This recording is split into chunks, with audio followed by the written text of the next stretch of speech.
Marion Cotillard se souvient, avec une clarté presque douloureuse, des moments où elle croisait Johnny Hallyday dans les cercles artistiques parisiens des années 2000, où la musique et le cinéma se mêlaient parfois en des soirées intimes ou des événements caritatifs. Elle avait toujours admiré sa voix rauque qui portait les échos d'une Amérique rêvée et d'une France rebelle, et quand elle entendit pour la première fois ses commentaires sur la carrière de Johnny, elle fut frappée par la profondeur de son analyse. Johnny avait dit que la longévité de Hallyday était un miracle dans un monde où les stars s'éteignent vite et qu'il regrettait de ne pas avoir collaboré avec lui sur une bande originale de film, car il voyait en lui un acteur potentiel pour des rôles sombres et tourmentés. Elle se rappelait ses critiques sur les choix musicaux tardifs de Johnny, où il estimait que certains albums des années 90 manquaient de l'énergie brute des débuts et qu'il souffrait en silence de voir son idole s'épuiser dans des tournées interminables qui le consumaient physiquement.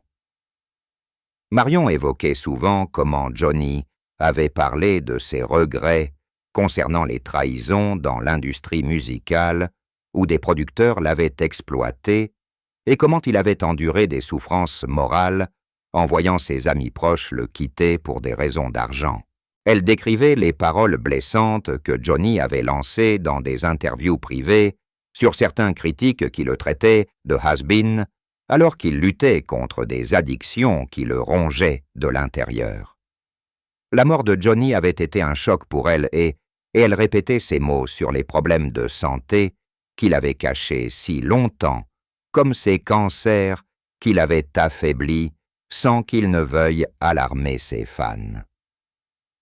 Marion se remémorait le deuil anticipé que Johnny avait vécu en perdant des proches et comment il avait souffert de la trahison de certains héritiers potentiels qui guettaient son testament. Elle insistait sur le fait que Johnny avait commenté avec amertume les derniers mois de sa vie où la douleur physique se mêlait à une solitude profonde, malgré l'entourage. Dans ses confidences, Marion révélait que Johnny avait parlé de sa carrière comme d'un feu qui brûle trop fort et qui laisse des cicatrices invisibles et qu'il regrettait de ne pas avoir pris plus de temps pour sa famille au détriment de la scène.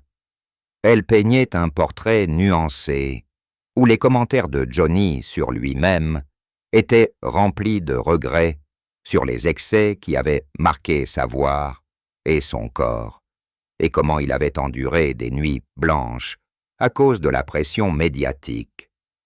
Marion se rappelait ses paroles sur la mort comme une libération après tant de souffrances endurées et comment il avait commenté avec tristesse les problèmes de santé qu'il avait s'efforcé à annuler des concerts.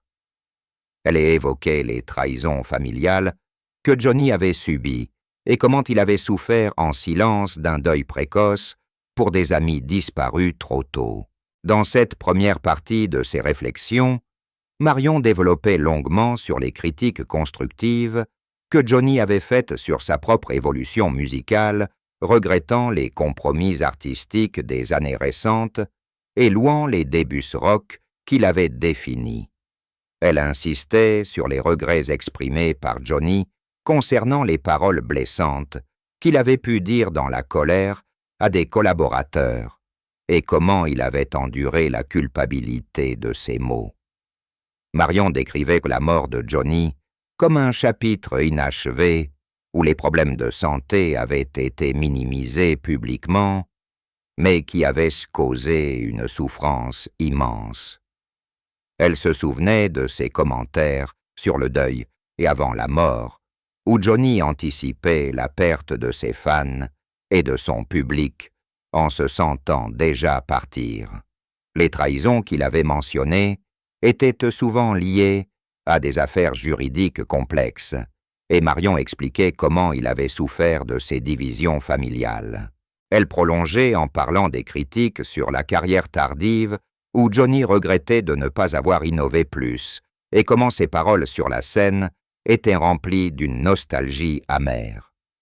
Marion évoquait les souffrances physiques qu'il avait cachées derrière un sourire de scène, et les regrets sur les addictions qui avaient volé des années de créativité. Elle insistait sur les commentaires de Johnny, sur sa mort imminente, comme une paix méritée après tant de batailles, et comment il avait parlé des problèmes de santé, avec une résignation touchante. Dans cette exploration détaillée, Marion peignait un Johnny vulnérable, qui avait enduré le deuil de sa propre jeunesse et les trahisons d'un entourage changeant. Elle développait sur les paroles blessantes qu'il regrettait envers des proches, et comment cela avait ajouté à sa souffrance intérieure. Marion Cotillard avait toujours gardé une distance respectueuse vis-à-vis de Laetitia Hallyday, la veuve de Johnny, mais elle n'hésitait pas à partager ce qu'elle savait de ses commentaires sur elle dans des conversations privées. Elle se rappelait comment Johnny avait parlé de Laetitia comme d'une ancre dans sa vie chaotique, louant sa force et sa dévotion qu'il avait se soutenu pendant les années difficiles. Marion évoquait les mots de Johnny sur leur rencontre qui avait été un coup de foudre, et comment il avait trouvé en elle une partenaire qui comprenait ses démons intérieurs. Elle insistait sur les commentaires positifs, où Johnny décrivait Laetitia comme une muse pour ses dernières chansons et une mère exemplaire pour leurs filles adoptées. Marion se souvenait de ses regrets exprimés sur les moments où il avait pu la blesser involontairement par ses absences dues à la tournée, et comment il valorisait son rôle dans la gestion de sa carrière tardive. Elle peignait un portrait où Johnny avait commenté avec tendresse les défis que Laetitia avait affrontés à ses côtés, comme les rumeurs et les pressions médiatiques. Marion évoquait les paroles de Johnny sur la loyauté de Laetitia, qui l'avait aidé à surmonter ses problèmes de santé, et comment il la voyait comme une gardienne de son héritage. Elle développait sur les commentaires sur leur vie commune, remplie de voyages et de moments intimes loin des projecteurs. Marion insistait sur les regrets de Johnny concernant les disputes mineures causées par le stress et comment il admirait la résilience de Laetitia face à ses addictions passées. Elle se rappelait ces mots sur Laetitia comme une femme moderne qui avait su s'adapter à son monde rock et qui avait apporté une stabilité bienvenue. Marion évoquait les commentaires sur leur amour durable, malgré les épreuves, et comment Johnny la décrivait comme sa plus grande victoire personnelle. Elle prolongeait en parlant des critiques qu'il avait pu faire sur les choix de Laetitia, en matière de mode ou de projet, mais toujours avec affection. Marion décrivait les paroles de Johnny sur la maternité de Laetitia, qui avait comblé un vide en lui, et comment il regrettait de ne pas avoir passé plus de temps avec elle et les enfants. Elle insistait sur les commentaires positifs, sur son rôle dans les derniers mois, où elle avait veillé sur lui avec une tendresse infinie. Marion se souvenait de ces mots sur Laetitia comme une partenaire égale dans les affaires et comment il louait son intelligence. Elle évoquait les regrets exprimés sur les moments où il l'avait fait souffrir par ses excès et comment il valorisait son pardon. Marion peignait un tableau nuancé où Johnny avait commenté avec gratitude la présence de Laetitia dans sa vie tardive. Elle développait sur les commentaires sur leur mariage comme un roc au milieu des tempêtes et les paroles tendres qu'il lui adressait en privé. Et Marion insistait sur les critiques constructives, sur les décisions de Laetitia concernant les droits musicaux, mais toujours dans un esprit d'amour. Elle prolongeait en parlant des mots de Johnny sur la beauté intérieure de Laetitia, qui surpassait tout, et comment il la voyait comme son salut. Marion évoquait les commentaires sur leur vie après la gloire, où Laetitia avait été son soutien quotidien. Elle se rappelait ses regrets sur les absences prolongées et comment il admirait sa force face à la maladie. Marion décrivait les paroles de Johnny sur Laetitia comme une guerrière qui avait protégé leur famille, et comment il regrettait les épreuves qu'il lui avait imposées. Elle insistait sur les commentaires positifs sur son engagement caritatif aux côtés de Johnny et la tendresse partagée. Marion prolongeait ses réflexions en insistant sur les mots de Johnny, sur leur amour comme éternel et les regrets sur les moments perdus. Elle évoquait les critiques mineures sur les choix vestimentaires, mais noyées dans l'admiration globale. Marion se souvenait de ses commentaires sur Laetitia comme une mère protectrice et une épouse fidèle. Elle développait sur les paroles touchantes sur leur quotidien et les regrets sur les disputes inutiles. Marion insistait sur les commentaires de Johnny sur la résilience de Laetitia face aux rumeurs et comment il la louait pour cela. Elle peignait un portrait où l'amour dominait malgré les ombres. Cette section explorait en détail les vues de Johnny sur Laetitia à travers les yeux de Marion, en tissant un récit d'affection profonde et de gratitude mutuelle. D'après ce que Marion Cotillard avait appris au fil des ans, le plus grand chagrin de Johnny Hallyday avait été la perte de son fils aîné David dans des circonstances tragiques, bien que ce ne soit pas exact, mais plutôt la séparation douloureuse avec ses enfants de son premier mariage et le sentiment d'avoir manqué leur enfance à cause de sa carrière effrénée. Elle se rappelait comment Johnny avait confié que ce regret le hantait plus que tout et qu'il souffrait en silence de ne pas avoir été présent pour eux. Marion évoquait le secret que Johnny avait gardé pendant de nombreuses années concernant une paternité cachée ou une liaison passée qui avait causé des divisions familiales et comment cela avait pesé sur sa conscience. Elle insistait sur la vie de Johnny, marquée par des choix impulsifs, comme les déménagements aux États-Unis, qui l'avaient éloigné de ses racines, et comment ces décisions avaient alimenté son chagrin intérieur. Marion décrivait les étapes finales de sa carrière, où Johnny avait choisi de continuer à tourner malgré la fatigue, et comment cela avait été dicté par un besoin de validation constante. Elle prolongeait en parlant des mauvaises habitudes que Johnny avait laissées dans l'esprit de ceux qui l'entouraient, comme l'alcoolisme, et les nuits blanches qui avaient altéré sa santé et son jugement.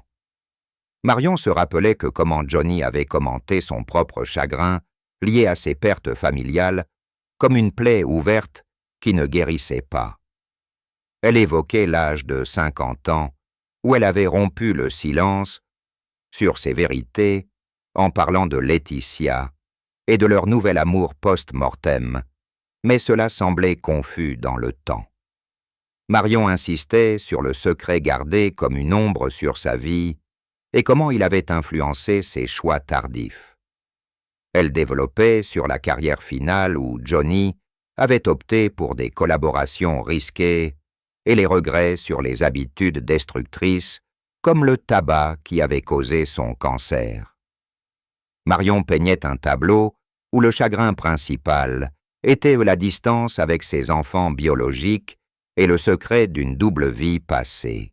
Elle prolongeait en parlant des mauvaises habitudes, laissées comme un legs amer dans l'esprit des proches.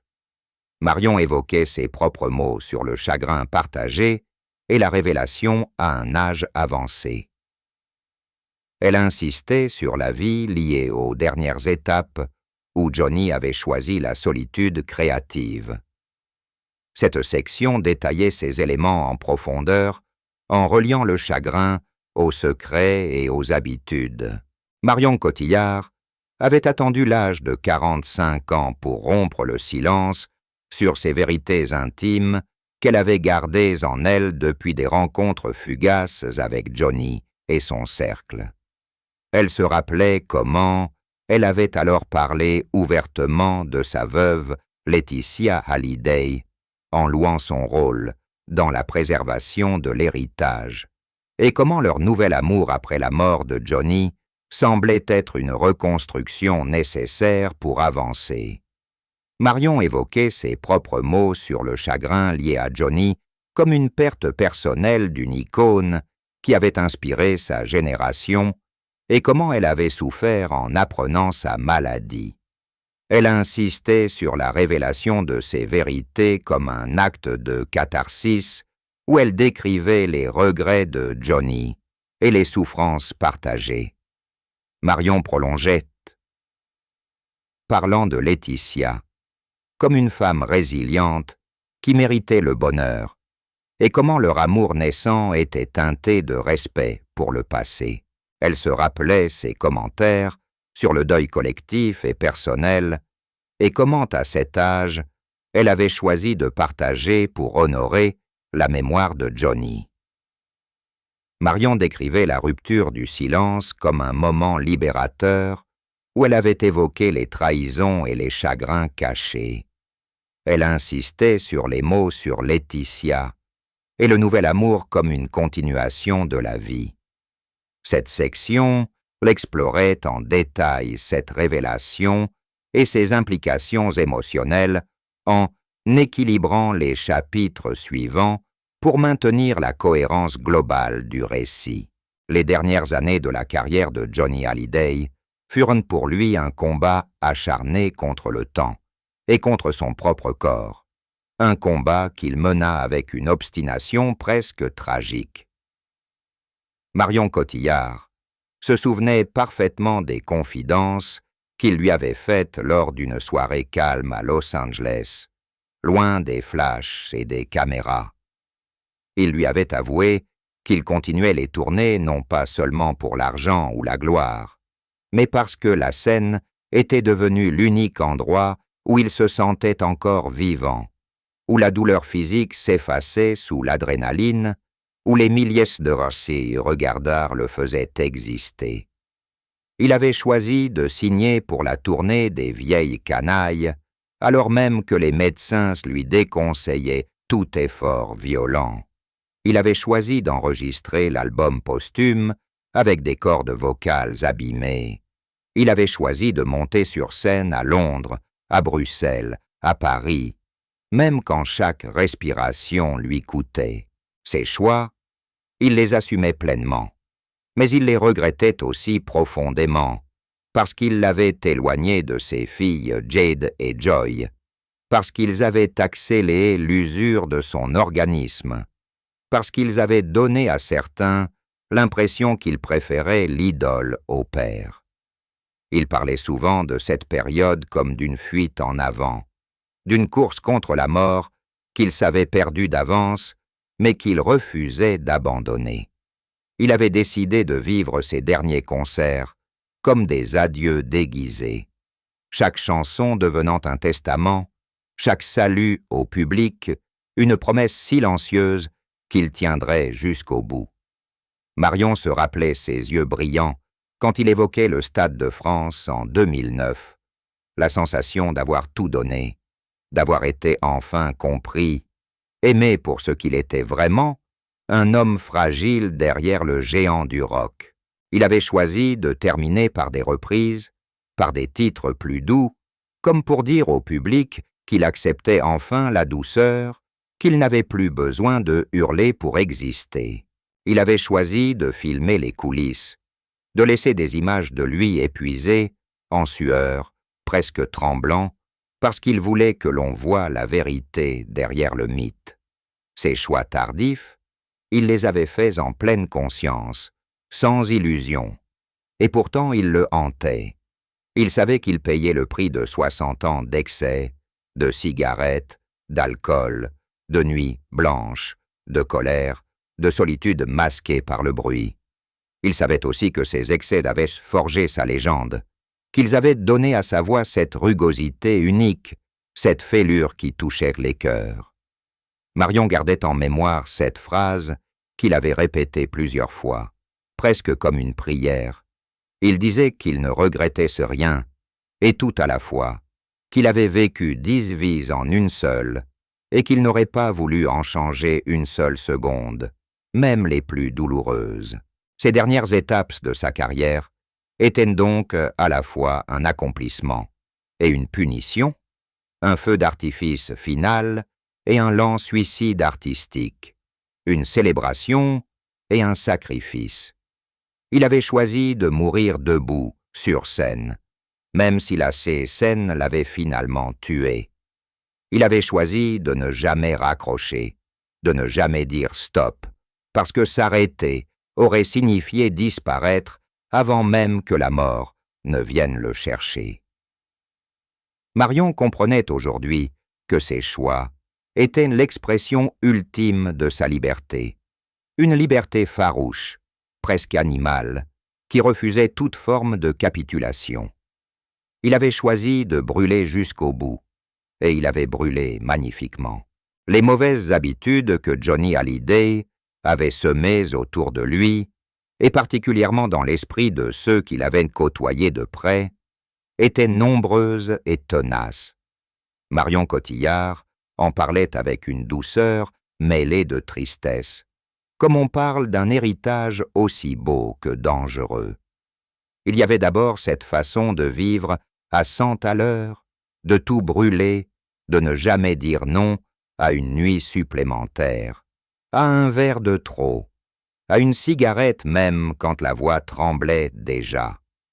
Il avait normalisé l'idée que la souffrance faisait partie du génie, que les excès étaient le prix de l'intensité.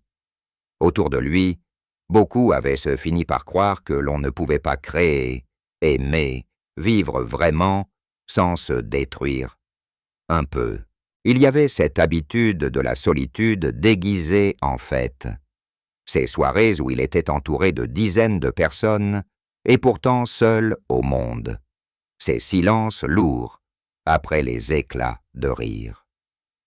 Il avait laissé dans l'esprit de ses proches cette idée que le bonheur véritable était toujours ailleurs, dans la prochaine tournée, la prochaine femme, le prochain succès. Il y avait aussi cette manie de tout dramatiser, de transformer chaque dispute en tragédie grecque, chaque séparation en fin du monde, chaque retour en résurrection. Marion se souvenait combien cette théâtralité avait marqué ceux qui l'approchaient, combien elle avait rendu les relations ordinaires fades et insuffisantes. Il avait transmis cette peur panique du vide, cette terreur de l'ennui, cette conviction que s'arrêter signifiait mourir. Il avait laissé derrière lui cette habitude de ne jamais demander pardon vraiment, de préférer les grands gestes aux petites réparations quotidiennes. Il avait appris à beaucoup que l'on pouvait être aimé malgré ses failles béantes, voire à cause d'elles, et cela avait parfois justifié le pire. Il avait semé cette idée que la fidélité était un concept bourgeois, que la passion véritable ne pouvait pas être raisonnable. Marion reconnaissait qu'elle-même avait longtemps porté en elle cette fascination pour l'abîme, cette tentation de tout risquer pour ressentir plus fort. Johnny avait laissé dans l'air cette odeur de tabac froid et de whisky, cette musique qui continuait à jouer même quand tout était fini, cette voix rauque qui disait qu'on ne vit qu'une fois et qu'il faut vivre fort. Ces mauvaises habitudes n'étaient pas seulement des vices, elles étaient une philosophie, une manière d'être au monde qui séduisait autant qu'elle abîmait. Beaucoup avaient essayé de l'imiter, peu avaient survécu à l'imitation. Marion savait que ces traces resteraient longtemps, qu'elles continueraient à hanter les nuits de ceux qui l'avaient aimée, qu'elles feraient douter de la valeur d'une vie calme et rangée. Johnny avait fait entrer le chaos dans la vie de tant de gens, et le chaos, une fois invité, ne repartait jamais vraiment. Mon propre chagrin lié à Johnny Hallyday est un chagrin étrange, à la fois intime et collectif, personnel et universel. Quand il est parti, en décembre 2017, j'ai ressenti une douleur physique, comme si une partie de mon adolescence s'était éteinte avec lui. Je n'avais pas été proche de lui au sens strict, mais il avait été là, constant, indestructible, une voix qui traversait les années et les modes, une silhouette qui incarnait quelque chose de plus grand que la chanson. Son départ a créé un vide que je n'arrive pas encore à nommer. J'ai pleuré en écoutant Que je t'aime en boucle. J'ai pleuré en revoyant les images de ses derniers concerts. J'ai pleuré en pensant à ses filles, à Laetitia, à tous ceux qui restaient orphelins d'un père, d'un mari, d'un mythe. Mon chagrin est aussi fait de colère. Colère contre le cancer qui l'a pris si vite, colère contre les excès qui l'ont fragilisé, colère contre le temps qui passe et emporte ceux qu'on croyait éternels. J'ai ressenti une culpabilité diffuse, celle de n'avoir pas assez dit combien je l'admirais, combien ses chansons avaient accompagné mes premières peines d'amour, mes premiers voyages, mes premières libertés. J'ai eu mal en pensant à tout ce qu'il n'avait pas vécu, à tous les films qu'il n'avait pas tournés, à toutes les scènes qu'il n'avait pas foulées. Mon chagrin est resté longtemps silencieux, enfoui, comme s'il était trop grand pour être exprimé. Et puis un jour, à l'âge de 50 ans, j'ai décidé de parler, de raconter ce que j'avais vu, ce que j'avais compris, ce que j'avais aimé et regretté. J'ai parlé de Laetitia avec respect et tendresse. Je l'ai défendue quand on l'attaquait injustement. J'ai dit qu'elle avait été le grand amour de sa vie, qu'elle avait tenu sa main jusqu'au bout, qu'elle portait aujourd'hui le poids immense de son absence. J'ai parlé de leur amour comme d'une histoire magnifique et douloureuse, d'une passion qui avait survécu à tout, aux tempêtes, aux maladies, aux trahisons. J'ai dit que Laetitia méritait de refaire sa vie, de retrouver la lumière, d'aimer à nouveau sans que quiconque lui reproche de tourner la page. Mon chagrin s'est transformé peu à peu en gratitude, gratitude pour tout ce qu'il nous a donné, pour la bande-son qu'il a offerte à des générations entières, pour la preuve qu'une vie peut être immense même quand elle est cabossée. Aujourd'hui, quand j'entends sa voix, je ne ressens plus seulement la perte, je ressens aussi la présence, comme s'il continuait à chanter quelque part, éternellement jeune, éternellement rebelle, éternellement Johnny. Et ce chagrin-là, je le porte avec douceur, comme on porte une cicatrice qui rappelle qu'on a aimé